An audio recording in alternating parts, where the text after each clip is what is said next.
dream job ఆదిత్యతోనే సాధ్యం. Aditya degree colleges admissions open. For more information visit our website. నమస్తే, welcome to Suman TV. నేను మీ సాయి భైరి. ఆంధ్రప్రదేశ్లో మద్యం కుంభకోణానికి సంబంధించి గత కొన్ని రోజులుగా ఈ వార్త వైరల్గా మారుతుంది. దీంట్లో చాలామంది ఇన్వాల్వ్ అయి ఉన్నారనేటువంటి దానికి సంబంధించి కూడా దర్యాప్తు కొనసాగుతుంది. తాజాగా ఒక వ్యక్తి అరెస్టుకు సంబంధించిన నేపథ్యంలో మరొకసారి హాట్ టాపిక్గా మారింది. దీనికి సంబంధించిన పూర్తి వివరాలు తెలుసుకుందాం. మనతో పాటు Suman TV news chief editor Keshav గారు ఉన్నారు. సార్ నమస్తే. నమస్తే. మద్యం కుంభకోణంలో వరుస అరెస్టులు దేనికి సంకేతం అంటారు? తాజాగా అరెస్ట్ అయినటువంటి కసిరెడ్డి అంశాన్ని కూడా ఇప్పుడు వైరల్గా మారింది. ఆయన పాత్ర ఏంటంటే ఇది చాలా ముఖ్యమైనటువంటి అంశం ఇది. ఎందుకంటే అరెస్టుల విషయంలో ఇప్పటివరకు దూకుడుగా ఎక్కడ వ్యవహరించలేదు ఏపీసీఐడి కానీ, దీనిపైన వేసినటువంటి స్పెషల్ ఇన్వెస్టిగేషన్ టీం కానీ అందరినీ ప్రశ్నించారు. రాజ్ కసిరెడ్డి సూత్రధారి అనేటువంటి విషయాన్ని సూటిగా విజయసాయి రెడ్డి మీడియా ముఖంగా చెప్పారు. ఎంక్వైరీలో ఏం చెప్పారనేది తర్వాత రిపోర్ట్లో వస్తుంది. బట్ మీడియా ముఖంగా ఆయన చెప్పింది ఏంటంటే, టోటల్ మద్యం కుంభకోణంకి కింగ్ పిన్ రాజ్ కసిరెడ్డి మాత్రమే, మిగతా ఏమీ మాకు తెలియదు అని చెప్పాడు ఆయన. ఫస్ట్ 2 మీటింగ్లని హోల్డ్ చేయడంలో ఆయన పాత్ర ఉందని ఒప్పుకున్నారు. ఎక్కడెక్కడ మీటింగ్లు జరిగాయో చెప్పారు, ఎవరెవరు ఉన్నారో చెప్పారు.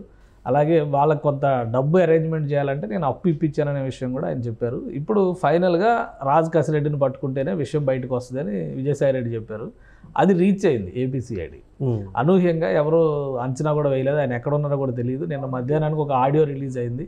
ఆడియో ప్రకారం ఏంటంటే ఈరోజు ఆయన సిఐడి ముందర అటెండ్ కాబోతున్నారు అనేటువంటి విషయం చెప్పారు. బట్ అంతకంటే ముందర ఆయన హైదరాబాద్ ఎయిర్పోర్ట్లోనే అరెస్ట్ చేయాల్సిన పరిస్థితి వచ్చింది. 2 వెర్షన్స్ ఉన్నాయి. ఆయన నేను విచారణ కోసమే వచ్చాను, నన్ను అదుపులోకి తీసుకున్నారు అంటున్నారు అనేది ఒకటి. రెండోది ఆయన అక్కడి నుంచి చెన్నై వెళ్ళి, చెన్నై నుంచి వేరే పేరుతో రాజేష్ రెడ్డి అనే పేరుతో ఆయన విదేశాలకు వెళ్ళిపోవడానికి ప్లాన్ చేసుకున్నారు. ఆ సమయంలో పట్టుకున్నామని చెప్పని పోలీస్ వెర్షన్, ఇంకా అఫీషియల్గా చెప్పలేదు, బట్ వస్తున్నటువంటి ఇన్ఫర్మేషన్. సో ఇది మొత్తానికి ఇప్పుడు అసలు కథ ఇప్పుడు మొదలవుతుంది. ఇప్పుడు అరెస్టులు ఎవరు జరిగినా, ఎవరి మెడకు చుట్టుకున్నా కానీ చాలా కీలకమైనటువంటి అంశాలుగా మనం చూడాలి. ఎందుకంటే విజయసాయి రెడ్డి గారు చెప్పినటువంటి వెర్షన్ ప్రకారం ఇందులో కింగ్ పిన్ ఆయనే. ఆయన ఒక డిఫరెంట్ నెట్వర్క్ను సృష్టించాడు రాజ్ కసిరెడ్డి. రాజ్ కసిరెడ్డి సృష్టించిన నెట్వర్క్ ప్రకారమే ఆంధ్రప్రదేశ్లో మద్యం పాలసీ రెడీ అయింది. మద్యం పాలసీ నుంచి వచ్చేటువంటి అక్రమార్జనని దారి ఎలా మళ్లించాలి, దానికోసం ఒక హవాలా నెట్వర్క్ కూడా ఆయన సృష్టించారు. సో అలా ఇవన్నీ కూడా ఆయన చెప్పిన వర్షన్లోనే కనిపిస్తున్నాయి. వీటికి ఆధారాలు ఏంటి? సిఐడి ఏమి ఆధారాలు సేకరించింది, రాజ్ కసిరెడ్డి ఏం చెప్తారు, ఇందులో పాత్రధారులు ఎవరెవరు ఉన్నారు, వాళ్ళని పట్టుకునే క్రమంలో ఆధారాలు ఏమేమి ఉన్నాయి? ఎందుకంటే ఈయనకి ఆల్మోస్ట్ 3-4 నెలల క్రితమే నోటీసులు ఇచ్చారు. 4 సార్లు నోటీసులు ఇచ్చారు. 4 సార్లు ఆయన అటెండ్ కాలేదు. ఇంకోటి ఏంటంటే పోలీస్ వెర్షన్ కూడా మిస్లీడ్ చేస్తూ ఆయన ఎక్కడ ఉన్నాడో కూడా తెలియకుండా ఉన్నారు. దీంతో లుక్అవుట్ నోటీస్ కూడా ఇచ్చారు. లుక్అవుట్ నోటీస్ ఇచ్చిన తర్వాత సీరియస్నెస్ పెరిగింది. అప్పుడే ఇక తెలుగుదేశం పార్టీ ఎంపీ లోక్సభలో పక్షనేతగా ఉన్నటువంటి లావు కృష్ణదేవరాయలు ఒక రిపోర్ట్ పార్లమెంట్లోనే చదివి వినిపించారు. ఇది దేశంలోనే సంచలనం సృష్టించేటువంటి కుంభకోణం అవుతుంది అనేటువంటి మాట చెప్పారు. అమిత్ షా గారికి ఆధారాలతో సహా ఒక రిపోర్ట్ సబ్మిట్ చేశారు. సో అక్కడి నుంచి ఇది టర్న్ అయింది. అప్పటి వరకు మద్యం కుంభకోణం పైన ఎవరికి అంత సీరియస్ ఫోకస్ లేదు, ఏదో ఎలిగేషన్స్ నడుస్తున్నాయి, ఇన్వెస్టిగేషన్ నడుస్తుంది అనేటువంటి ఆలోచనతో ఉన్నారు.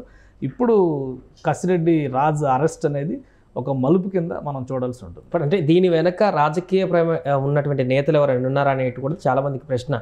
ఈ అరెస్టు తర్వాత ఈ లింకులు ఏమైనా బయటపడేటువంటి 100% ఉన్నట్టే కదా. ఇప్పుడు పేర్లు చెప్పడానికి భయపడినా కానీ చాలా క్లియర్గా మిథున్ రెడ్డి గారు సుప్రీంకోర్టు దాకా వెళ్ళి బెయిల్ కోసం, ముందస్తు బెయిల్ కోసం ప్రయత్నాలు ఎందుకు చేస్తున్నారు? ఆయన పాత్ర ఉంది అనేటువంటి అనుమానాలు ఇందులో ఆయనకి ఉంది, క్లారిటీ. విజయసాయి రెడ్డి గారు స్ట్రైట్గా చెప్తున్నారు, మిథున్ రెడ్డి గారు, రాజ్ కసిరెడ్డి వీళ్ళిద్దరు ఆధ్వర్యంలోనే మొత్తం వ్యవహారం జరిగింది అని. ఇప్పుడు అక్కడ ఒక నెట్వర్క్ బిల్డ్ చేశారనేది ప్రధానమైనటువంటి అభియోగం. ఏంటంటే ఆంధ్రప్రదేశ్లో మద్యం సిండికేట్లుగా ఎవరైతే మద్యం కంపెనీ తయారీదారులు ఎవరైతే ఉన్నారో వాళ్ళతో వీళ్ళు సిండికేట్ అయ్యారు. సిండికేట్ అయ్యి ఆ కంపెనీలకు ఆర్డర్ వచ్చేలా చేశారు.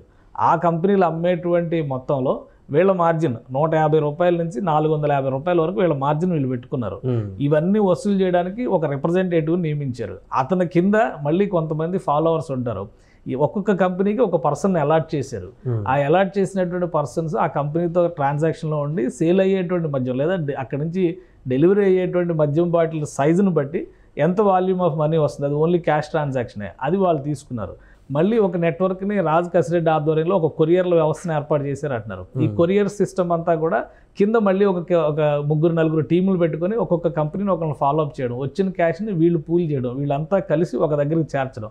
ఎవరైతే కొరియర్లుగా కీలక పాత్ర పోషించారో వాళ్ళు అక్కడి నుంచి రాజ్ కసిరెడ్డి దగ్గరికి ఈ అమౌంట్ తీసుకెళ్ళడం. అక్కడ రాజ్ కసిరెడ్డి హవాలా పద్ధతిలో మిథున్ రెడ్డి గారితో కలిసి ఇవన్నీ కూడా రకరకాలుగా బట్వాడా చేశారు, ఎక్కడికి పంపించాలో అక్కడికి పంపించారు, ఎక్కడ సురక్షితంగా ఉంచాలో అక్కడ ఉంచారు అనేటువంటిది ప్రధానమైనటువంటి అభియోగం. సో ఇలాగే జరిగిందా లేదా, ఇది కేవలం ఆరోపణ, అది ఇన్వెస్టిగేషన్ ప్రూవ్ చేయాలి. సో ఇప్పుడు సిఐడి మీద ఉన్నటువంటి మేజర్ టాస్క్ అదే.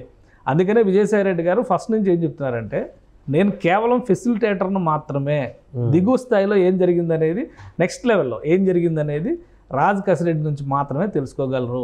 ఇందులో మరొక పాత్రధారి, కీలక పాత్రధారి మిథున్ రెడ్డి అనేటువంటి వాదన చేస్తున్నారు. సో వాళ్ళందరినీ ఎంక్వైరీ చేయాల్సినటువంటి అవసరం ఉంటుంది. మిథున్ రెడ్డి గారు మొన్న ఆల్రెడీ విచారణకు అటెండ్ అయ్యారు. అటెండ్ అయినా కానీ ఆయన ఒకటే మాట చెప్పారు, అసలు కుంభకోణమే లేదు అని ఆయన తేల్చి చెప్పారు. సో కుంభకోణం లేకపోతే ఎవరికి ఏమి ఇబ్బంది ఉండదు కదా, ఒక కడిగిన ముత్యంలో బయటకు వస్తారు కదా. సో అదే స్టేట్మెంట్ ఇక్కడ కూడా రిపీట్ అయ్యేటువంటి అవకాశం ఉంటుంది. బట్ ఇంకొకటి ఏంటంటే, విజయసాయి రెడ్డి గారు ఈ అరెస్ట్ తర్వాత ఒక ట్వీట్ చేశారు. అది చాలా కీలకమైనటువంటి ట్వీట్.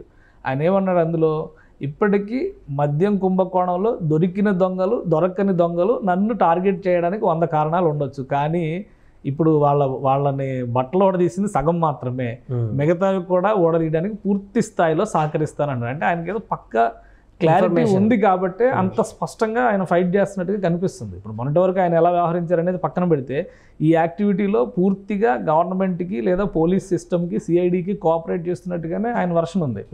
దాని నుంచి వీళ్ళు ఏం కూపీ లాగుతారు, ఎవరెవరిని తీసుకొస్తారనేది చూడాలి. ఎందుకంటే ఇప్పుడు రాత్రి ఆల్రెడీ విచారణ జరిగింది, కొన్ని ప్రశ్నలు అడిగారు, నాకు తెలీదు, నాకు సంబంధం లేదనే సమాధానాలే వచ్చినాయి అనేది ప్రైమరీగా వస్తున్నటువంటి ఇన్ఫర్మేషన్. ఫర్దర్గా సుధీర్ అనేటువంటి ఒక వ్యక్తికి ఆయన వివరాలు కూడా కొన్ని బయటకు వచ్చినాయి, బట్ ఇంకా క్రాస్ వెరిఫికేషన్ జరగాల్సినటువంటి అవసరం ఉంది కాబట్టి మిగతా డీటెయిల్స్ మనం చెప్పాల్సినటువంటి అవసరం లేదు. ఆ సుధీర్ అనేటువంటి వ్యక్తికి 50 కోట్ల రూపాయల చొప్పున ట్రాన్సాక్షన్స్ జరిగినాయి. ఆ వ్యక్తి ఎవరు అనేటువంటి ఎంక్వైరీ కూడా మొదలు పెడుతున్నట్టుగా. గత ప్రభుత్వంలో వైసీపీ అధినేత వైఎస్ జగన్ గారు ప్రధానంగా అసలు మద్యం అనేది రాష్ట్రంలో లేకుండా చేస్తానని రకరకాల పాలసీలు తీసుకొచ్చి మొత్తం మద్యానికి సంబంధించి ఆయనే లీడ్ చేసినట్టుగా అనిపించింది.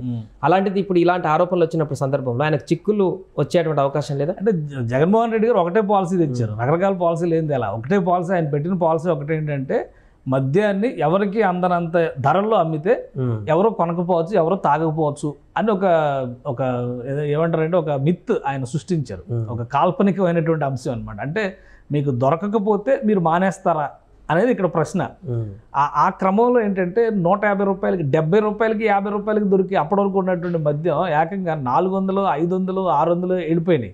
బ్రాండెడ్ మద్యం కూడా ఇతర రాష్ట్రాల్లో 1000 రూపాయలు ఉన్నది, ఒక ఆంధ్రప్రదేశ్లో 2, అంటే డబల్ ఛార్జెస్ పెట్టారు. ఇలా పెడితే తాగరు అనేటువంటి ఆయన ఒక వెర్షన్ చెప్పారు. మరి తాగకపోతే సేల్స్ పెరిగినాయి, డబ్బులు పెరిగినాయి. ఎందుకు పెరిగినాయి అనేది క్లారిటీ లేదు. సో అందుకని ఆయన చేసినటువంటి ప్రయోగంలోనే కొన్ని లోపాలు ఉన్నాయి. దానివలన మద్యం వినియోగదారులు కూడా, ఎవరైతే మద్యం సేవించే వాళ్ళు ఉన్నారో వాళ్ళు ఇబ్బంది పడ్డారు, వ్యవస్థ ఇబ్బంది పడింది. అన్నిటికీ మించి ఏంటంటే, దేశం అంతా కూడా యూపీఐ ట్రాన్సాక్షన్స్ అని డిజిటల్ మనీ దిశగా వెళ్తుంటే, ఆంధ్రప్రదేశ్లో ఒక్క మద్యం షాపులు మాత్రమే క్యాష్ ట్రాన్సాక్షన్స్ నడిపింది. సో అంటే చిల్లర కొట్లో కూడా మీకు యూపీఐ బోర్డు పెట్టుకొని స్కాన్ చేసి డబ్బులు వేయండి అని చెప్తుంటే, ఆంధ్రప్రదేశ్లో మద్యం ట్రాన్సాక్షన్ ఎందుకు జరిగింది అనేది దేశం మొత్తానికి ఉన్నటువంటి పెద్ద సందేహం అది. సో ఈ మద్యం కుంభకోణం ఆ సందేహాన్ని నివృత్తి చేసేటువంటి అవకాశం ఉంది. లిక్విడ్ క్యాష్ ట్రాన్సాక్షన్స్ని హవాలా మార్గంలో దారి మళ్లించారు, వాళ్ళకి కావాల్సినటువంటి వ్యక్తులకు బదలాయించారు, వాటిని వైట్గా కన్వర్ట్ చేసేటువంటి విషయంలో రాజ్ కసిరెడ్డి కీలక పాత్ర పోషించారు. కాబట్టి ఆయన నుంచే సమాచారం వస్తుంది అనేది విజయసాయి రెడ్డి గారు చెబుతున్నటువంటి అభియోగం. ఈయన 4 సార్లు నోటీసులు ఇచ్చినా సహకరించకపోవడం వల్లనే ఆయనకు సంబంధించినటువంటి సంస్థలు, భాగస్వామ్య సంస్థలు, ఆయన ఇళ్ళు, ఆస్తులు, ఆయన బంధువుల ఇళ్ళు, వీటన్నిటిలో కూడా సోదాలు జరిగినాయి లాస్ట్ వీక్లో. అక్కడ కొన్ని కీలకమైనటువంటి డాక్యుమెంట్స్ అన్నీ కూడా సేకరించారని చెప్పని అంటున్నారు.